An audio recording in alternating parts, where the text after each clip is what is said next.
ಇಬ್ಬರನ್ನೂ ನೋಡಿ ಸ್ಕೂಲಲ್ಲೆಲ್ಲ ನನ್ನ ಜೂನಿಯರ್ಸ್ಗೆ ರೋಲ್ ಮಾಡೆಲ್ಸ್. ಶಿವಮೊಗ್ಗದಿಂದ ಸಾಗರದವರೆಗೂ ಅದೆಷ್ಟು ಹುಡುಗಿರ್ನ ಬಲೆಗ್ ಬೀಳಿಸ್ಕೊಂಡು ಎಂಜಾಯ್ ಮಾಡೋದನ್ನ ನೋಡಿದ್ರೆ ನನ್ ಮೈ ರೋಮಾಂಚನವಾಗುತ್ತೆ. ಅಲ್ಲ, ದುಡ್ಡಿಗೂ ಪವರಿಗೂ ಕೊರತೆನೇ ಇರ್ಲಿಲ್ಲ ಆ ಜೋಯಿಗೆ. ಇನ್ ಓದುಗೀದು ಎಲ್ಲ ಆಮೇಲೆನೆ. ನಮ್ಮ ಅಪ್ಪಂಗ್ ನಾನು ಓದ್ಲೇಬೇಕು ಅಂತೇನಿರ್ಲಿಲ್ಲ. PUC ಓದುವಾಗ ಒಂದಿನ ಕರೆದು ಹೇಳಿದ್ರು, ನೀನೇನ್ ಜಾಸ್ತಿ ಓದೋದ್ ಬೇಡ, ಇಲ್ಲಿರೋ ಆಸ್ತಿನ ನೋಡ್ಕೊಂಡಿದ್ರೆ ಸಾಕು ಅಂತ. ಅದೃಷ್ಟ ಅಂತ. ನೀನೇನ್ ಗೊತ್ತು, ಆವತ್ತಿಗೆ ಮುಗೀತು ನನ್ನ ಅದೃಷ್ಟ. ಚಿಕ್ಕ ವಯಸ್ಸಲ್ಲಿ ನಾವುಗಳು ಆಡ್ದಿರೋ ಆಟನೇ ಇಲ್ಲ.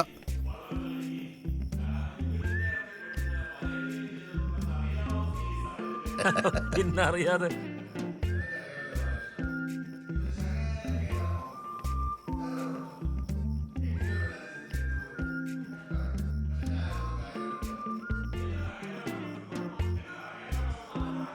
വെറുതെ കളിക്കല്ലേ.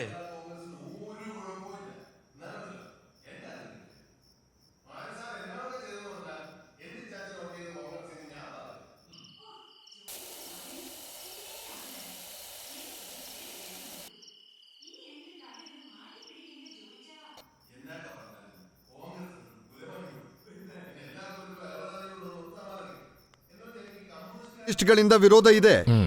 ರಾಣಿ 2-3 ಸಲ ಫೋನ್ ಮಾಡಿದ್ಲು. ಮತ್ತೆ ಫೋನ್ ಮಾಡಿದ್ರೆ ನಾನು ಇಲ್ಲ ಅಂತ ಹೇಳಿ. ಹಾ, ಫಾದರ್ ಬಂದ್ರು. ಬನ್ನಿ, ಒಳಗೆ ಬನ್ನಿ. Praise the Lord, Father. ದೇವರ ಕೃಪೆ ನಿಮ್ಮೇಲಿರ್ಲಿ. Praise the Lord Father. Praise the Lord, Father. Same to you. ಕೂತ್ಕೊಳ್ಳಿ. ಹೇಗಿದೆ? ತುಮಕೂರು ನಗರದಲ್ಲಿರೋ ಅಮೆರಿಕಾದಲ್ಲಿರೋ ಕನ್ನಡಿಗ ವಿನ್ಸೆಂಟ್ ವಿಕ್ಟರ್ ಅವರು ವಿಶೇಷ ದೂತನ ಕೈಯಲ್ಲಿ ತುಂಬಾ ಗೌರವದಿಂದ ಈ ಆಂಟೋನಿಗೆ ಕೊಟ್ಟು ಕಳಿಸಿರೋ ಸ್ಕಾಚ್ ವಿಸ್ಕಿ ಕುಡೀರಿ, ಆನಂದಿಸಿರಿ. ಇಲ್ಲಿ ನನ್ ಕೈಲಿ ಕೊಡು. ಎಲ್ರೂ ಚಿಯರ್ಸ್ ಮಾಡಿ. ಚಿಯರ್ಸ್. ಸನ್ನಿ ಅವರು ಗೋವಾ ಚರ್ಚ್ಗೆ ಹೋಗಿ ಬಂದಿರೋದೇ ತೊಂದ್ರೆ. ಏನಾದ್ರೂ ವಿಶೇಷ ಇದೆಯಾ ಅಂತ ಎಲ್ರೂ ಕೇಳ್ತಿದಾರೆ. ಉತ್ತರ ಕೊಟ್ಟು ಕೊಟ್ಟು ಸಾಕಾಯ್ತು. ಸ್ವಂತ ವಿಷಯ ನೋಡ್ಕೊಳ್ಳೋದಕ್ಕೆ ಇವ್ರಿಗೆ ಟೈಮೇ ಇಲ್ಲ. ಅದು ಸರಿನೇ. ಶಿವಮೊಗ್ಗದಲ್ಲಿರೋ ಸ್ವಾತಿ ಹೇಳ್ತಿದ್ದಾಳೆ, ದೇವ್ರ ಮೇಲೆ ಡಿಪೆಂಡ್ ಆದ್ರೆ ಸಾಲ್ದು, ನೀವು ಸ್ವಲ್ಪ ಪ್ರಯತ್ನ ಮಾಡ್ಬೇಕು ಅಂತ. ಈಗ್ಲೇ ಆಸಕ್ತಿ ತುಂಬಾ ಹೆಚ್ಚಾಗಿದೆ. ಇನ್ನೂ ಜಾಸ್ತಿ ಮಾಡಿದ್ರೆ ನಾನ್ ಸತ್ತೇ ಹೋಗ್ತೀನಿ ಅಷ್ಟೇ. ಏನ್ರಿ ನೀವು ಒಂದೊಳ್ಳೆ ಕೆಲ್ಸಕ್ಕಲ್ವಾ ಹೇಳ್ತಿರೋದು? ಅವ್ರ ಸತ್ರೆ ಸಾಯ್ಲಿ, ಈಗ ನೀವು ಬನ್ನಿ. ಅಯ್ಯೋ, ನೋಡು ನ್ಯಾನ್ಸಿ, ನನ್ಗೊಂದು ಅನುಮಾನ. ನಮ್ಗಿನ್ನ ಮಕ್ಕಳು ಬೇಡ ಅಂತ ದೇವ್ರತ್ರ ಯಾವತ್ತಾದ್ರೂ ಕೇಳ್ಕೊಂಡಿದೀವಾ? ಛೀ, ನಾಚಿಕೆ ಆಗಲ್ವಾ ಜೋಯಿ ನಿಮ್ಗೆ? ಇದೆಲ್ಲ ದೇವ್ರಿಗೆ ಗೊತ್ತಿರುತ್ತಲ್ವಾ? ಇದೆಲ್ಲ ದೇವ್ರಿಗೆ ಹೆಂಗ್ ಹೇಳೋದು? ಅಲ್ಲ, ನಾನು ಯೋಚನೆ ಮಾಡ್ತಿದ್ದೆ, ಇನ್ನೂ 1-2 ಆದ್ರೂ ನನಗೇನ್ ತೊಂದ್ರೆ ಇಲ್ಲ, ನಾನ್ ರೆಡಿ ಇದ್ದೀನಿ. ಸುಮ್ನಿರಿ, ಆಸೆನೆಲ್ಲ ಮನ್ಸಲ್ಲಿಟ್ಕೊಳ್ಳಿ. ಬೇಡ ಅಂದ್ರೆ ಬೇಡ. ನೀನೇ ಅಲ್ವಾ 10 ತಿಂಗಳು ಹೊಟ್ಟೆಲಿಟ್ಕೊಂಡು ಹೆಗಲ್ ಮೇಲೆ ಹೊತ್ಕೊಂಡು ತೊಟ್ಲಾಡ್ಸಿ ಹಾಲು ಕುಡಿಸಿ ಕೆಳಗ್ ಬೀಳ್ದಂಗೆ ನಿದ್ರೆ ಕೆಟ್ಟು ನೋಡ್ಕೊಳ್ಳೋದು. ಯೋಚನೆ ಮಾಡಿ ಬೇಕು ಅಂದಾಗ ಹೇಳು, ನಾನಿಲ್ಲೇ ಇರ್ತೀನಿ. ನನ್ಗೆ ಆಟ ಆಡ್ತೀಯಾ? ನಾನ್ ಹೇಳ್ತಿರೋದು ಕುಟುಂಬದ ಬಗ್ಗೆ. ಭೂಮಿಯಲ್ಲಿ ಸ್ವರ್ಗ ಇದೆ ಅಂದ್ರೆ ಅದು ನಮ್ಮೆಲ್ಲರ ಕುಟುಂಬ. ಅದಕ್ಕೆ ಎಲ್ಲವೂ ನಮ್ಮ ಕುಟುಂಬದಿಂದನೇ ಶುರು ಮಾಡಬೇಕು. ಕುಟುಂಬದ ಭದ್ರತೆ ದೃಢತೆ ಬಲವಾಗಿರಲು ನಾವ್ ಏನೂ ಮಾಡಬಾರ್ದು. ನಿಮಗ್ ತೊಂದರೆ ಕೊಡೋಕೆ ಸೈತಾನ್ ಎಲ್ಲೂ ಹೋಗದೆ ನಿಮ್ಮ ಜೊತೆಯಲ್ಲಿ ನೆರಳಾಗಿರ್ತಾನೆ. ಅವನ ಪ್ರಲೋಪಗಳಿಗೆ ನೀವು ಜಾಗೃತೆಯಿಂದಿರಬೇಕು.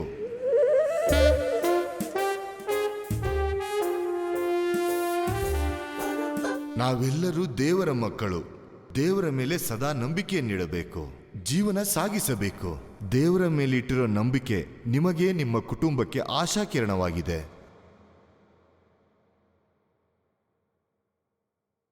ಎಲ್ಲಾ ಪ್ರಲೋಪಗಳಿಂದ ನನ್ನನ್ನ ಕಾಪಾಡು ತಂದೆ. ಪ್ರಲೋಪಕ್ಕೆ ಗುರಿಯಾದ್ರೆ ಖಂಡಿತವಾಗ್ಲೂ ನೀವೆಲ್ಲರೂ ನರ್ಕಕ್ಕೆ ಹೋಗ್ತೀರಾ.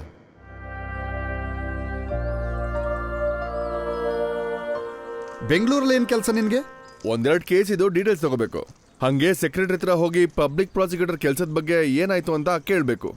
ಸತ್ಯ ಏನಂದ್ರೆ ಅದೇ ತುಂಬಾ ಮುಖ್ಯ. ನೀನು ಬರ್ತೀಯಾ? ಹಾಗೆ ಸ್ವಲ್ಪ ಸುತ್ತಾಡ್ಕೊಂಡ್ ಬರೋಣ. ನಾನ್ ಬರಲ್ಲ. ಗೋವಾ ಟ್ರಿಪ್ ಹ್ಯಾಂಗ್ ಅವರೇ ಇನ್ನೂ ಕಮ್ಮಿ ಆಗಿಲ್ಲ. ಅದ್ಯಾವಾಗ ಮುಗಿಯುತ್ತೋ? ಎಷ್ಟು ದುಡ್ಡು ಖರ್ಚಾಗಿದ್ದು?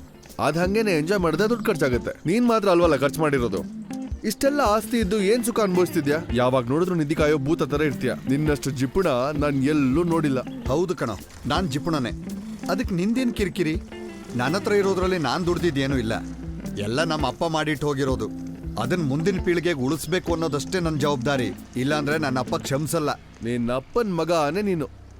ಯಾರಾದ್ರೂ ಮನೆಗೆ ಡೊನೇಷನ್ ಕೇಳಕ್ ಬಂದಾಗ ನಿಮ್ಮ ಅಪ್ಪ ಹೋಗಿ ಸ್ಟೋರ್ ರೂಮಲ್ಲಿ ಬಜೆಟ್ ಕೊತ್ತಿದ್ದು ನನಗೆ ಚೆನ್ನಾಗಿ ನೆನಪಿದೆ. ನಮಸ್ಕಾರ ನಮಸ್ಕಾರ. ನಮಸ್ಕಾರ ನಮಸ್ಕಾರ. ಛೇ, ಗಾಡಿ ತೆಗಿ. ಇಂಜಿನ್ ಆನ್ ಅಲ್ಲಿ ಇದ್ಯಾ ಅಂತ ನಾವು ಕಿವಿ ಕೊಟ್ಟು ಕೇಳ್ಬೇಕೇನೋ. ಬನ್ನಿ ಗಾಡಿನ ತಳ್ಳೋಣ. ಇಳಿ.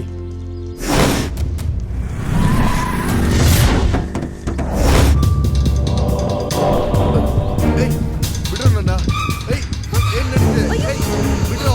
ಏನ್ರೋ ಬೇಕು ನಿಮ್ಗೆ? ಯಾರು ಇಲ್ಲ.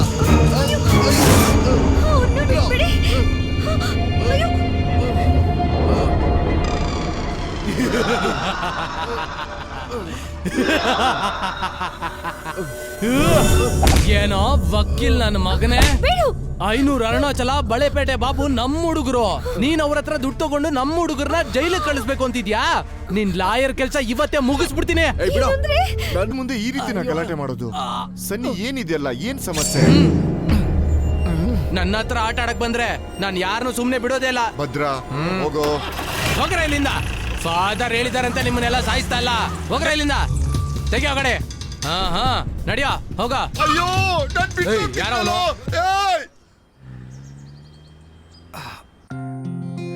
ಚಿಕ್ಕ ಮಕ್ಳ ತರ ಇದೆ ನಿಮ್ ನಡವಳಿಕೆ. ಯಾಕೆ ಹೀರೋಯಿಸಂ ತೋರ್ಸಕ್ ಹೋಗ್ಬೇಕಿತ್ತು? ಹಾಗಂತ ಸನ್ನಿ ತೊಂದ್ರೆಲ್ ಸಿಕ್ಕಾಕೊಂಡಾಗ ಅವನ್ನ ಬಿಟ್ಕೊಡಕ್ಕಾಗತ್ತಾ? ನಮ್ಮಪ್ಪ ವರ್ಗೀಸ್ ಅವ್ರ ರಕ್ತ ನನ್ನ ದೇಹದಲ್ಲಿ ಹರಿತಿರೋದು. ನಮ್ ಪೂರ್ವಜರೆಲ್ಲ ಕ್ಷತ್ರಿಯರು ಅಂತ ನಮ್ಮಪ್ಪ ಹೇಳ್ತಾ ಇದ್ರು. ಅಂತದ್ರಲ್ಲಿ ಒಬ್ಬ ರೌಡಿನ ನೋಡಿದ್ರೆ ನಾನು ಹೆದರ್ಕೊಂಡು ಓಡ್ ಹೋಗ್ತೀನಿ ಅನ್ಕೊಂಡಿದ್ಯಾ? ಓ, ಅದ್ ನನಗ್ ಗೊತ್ತಿರೋದಲ್ವಾ?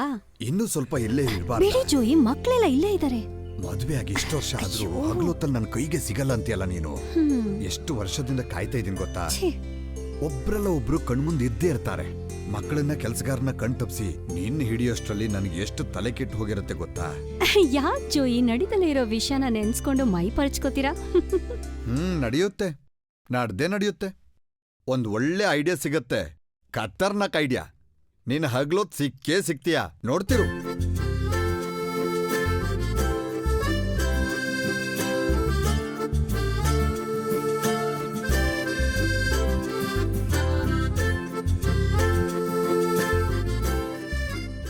ಇದ್ ನೋಡ್ಲೇಬೇಕಾದ ಸಿನಿಮಾ ಅಂತ ಎಲ್ರೂ ಹೇಳ್ತಾ ಇದ್ರು, ಅದ್ರಲ್ಲೂ ಮಕ್ಕಳು.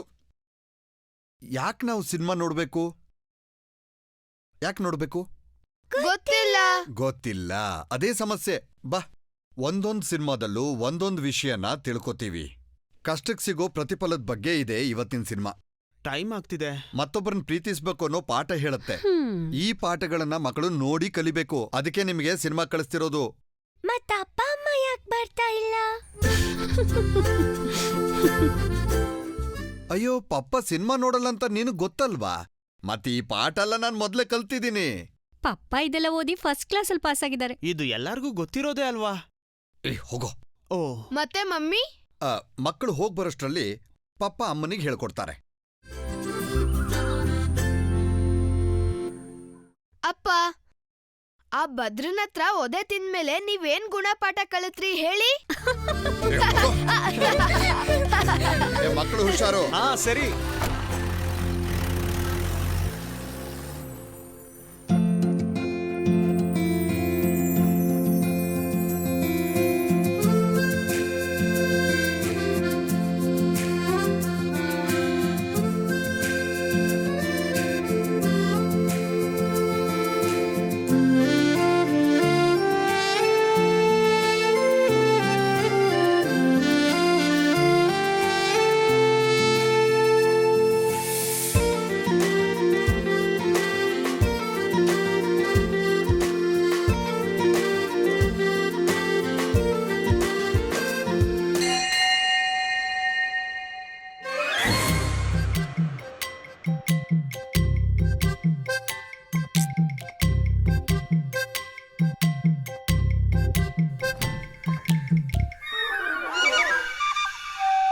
ಏನ್ ಕಾಮಾಕ್ಷಿ ಎಲ್ಲರನ್ನೂ ಕರ್ಕೊಂಡು ಇಷ್ಟೊತ್ತಲ್ಲಿ?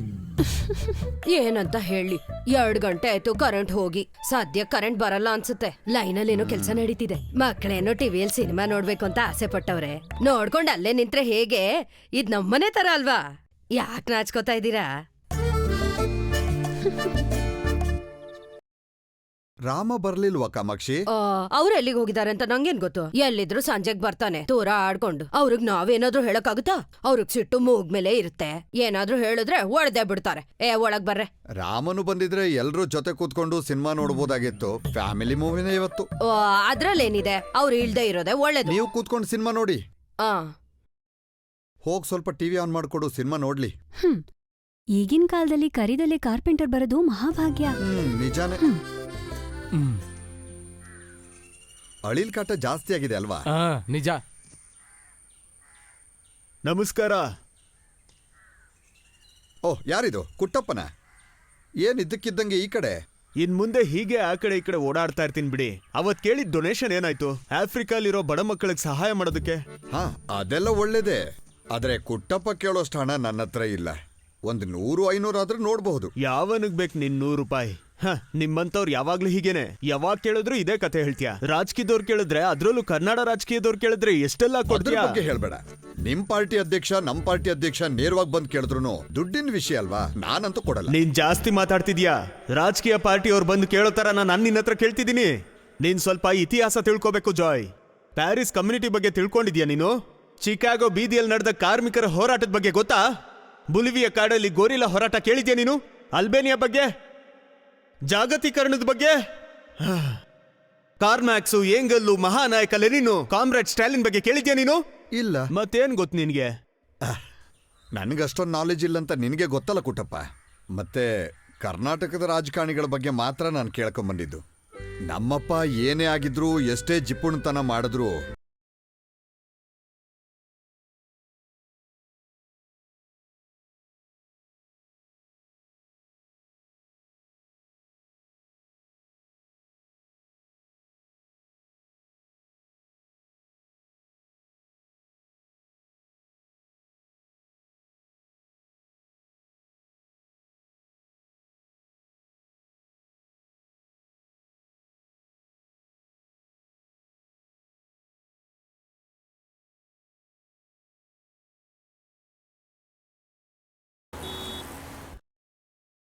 ಏನ್ ಹೇಳು? I told you earlier baby. ನಿಮ್ಗಲ್ಲಿ ಇರಕ್ಕಾಗ್ತಿಲ್ಲ ಅಂದ್ರೆ ಇಲ್ಲಿಗೆ ಬಂದಿರ್ರಿ. ಇಲ್ಲಿನ ಕೆಲ್ಸನ ದಟ್ ಐ ವಿಲ್ ಮ್ಯಾನೇಜ್. ಹೌದು, ಬರಂಗಿದ್ರೆ ಮೊದ್ಲೇ ಫೋನ್ ಮಾಡಿ ತಿಳಿಸು. ಸರಿ ಸರಿ, ಓಕೆ ಓಕೆ. ಇದು ನನ್ನ ದೊಡ್ಡ ಕನಸು ಸರ್. ಕಳೆದ ಬಾರಿನೂ ನಾನು ಪ್ರಯತ್ನ ಮಾಡಿದ್ದೆ, ಆದ್ರೆ ಮಿನಿಸ್ಟರ್ ಆಫೀಸಿಂದ ಫೋನ್ ಮಾಡಿದ್ರು ವಕೀಲರ ವಿಷಯಕ್ಕೆ. ನಾನ್ ಲಾ ಸೆಕ್ರೆಟರಿ ಆಗಿರುವಾಗ ಪಬ್ಲಿಕ್ ಪ್ರಾಸಿಕ್ಯೂಟರ್ ನೀನಲ್ದೆ ಇನ್ಯಾರು? ಸುಮ್ನೆ ಯಾಕೆ ಟೆನ್ಷನ್ ಮಾಡ್ಕೊಂತೀಯ? ಅದು ನೋಡ್ಕೊಳಕ್ ನಾನಿದ್ದೀನಿ. ಇನ್ ಟೈಮ್ಗೆ ಪೇಪರ್ಸ್ ನಿನ್ ಕೈಲಿರುತ್ತೆ. Thank you sir. ಸರಿ, ನೀವು ಹೊರಡಿ, ಪಾಲವರೆಗೂ ಹೋಗ್ಬೇಕಲ್ಲ. ಮತ್ತೆ ಬಹುಶಃ ನೀವು ನನಗೆ ಸಹಾಯ ಮಾಡ್ಬೇಕಾಗತ್ತೆ. ಅವಶ್ಯಕತೆ ಇದ್ದಾಗ ಫೋನ್ ಮಾಡ್ತೀನಿ. ವಿಷಯ ಎಲ್ಲ ಅವಾಗ್ಲೇ ಹೇಳ್ತೀನಿ. ಅದು ಡೆಲ್ಲಿ ವಿಷಯ ಅನ್ನೋದನ್ನ ಈಗ ನಿಮ್ಗೆ ಹೇಳ್ತಿದ್ದೀನಿ.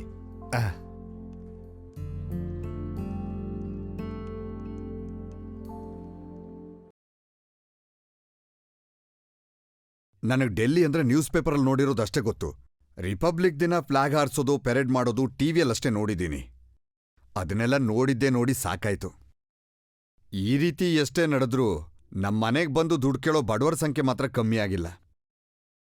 ಅವ್ರ ಹಿಂದಿನಲ್ಲಿ ಏನೇನೋ ಮಾತಾಡಿದ್ರು ಬಡವರ ಸಂಖ್ಯೆ ಏನು ಕಮ್ಮಿ ಆಗ್ಲಿಲ್ವಲ್ಲ. ಜೋಯ್ಗೇನಾಯ್ತು ಇವತ್ತು ಡೆಲ್ಲಿ ವಿರೋಧ? ನ್ಯಾನ್ಸಿ, ಅದು ಈಗ ಸನ್ನಿ ಫೋನ್ ಮಾಡಿದ್ದ. ಅವನಿಗೇನೋ ಡೆಲ್ಲಿಯಲ್ಲಿ ಪ್ರಾಬ್ಲಮ್ ಇದೆಯಂತೆ. ನನಗೇನೂ ಅರ್ಥ ಆಗ್ಲಿಲ್ಲ.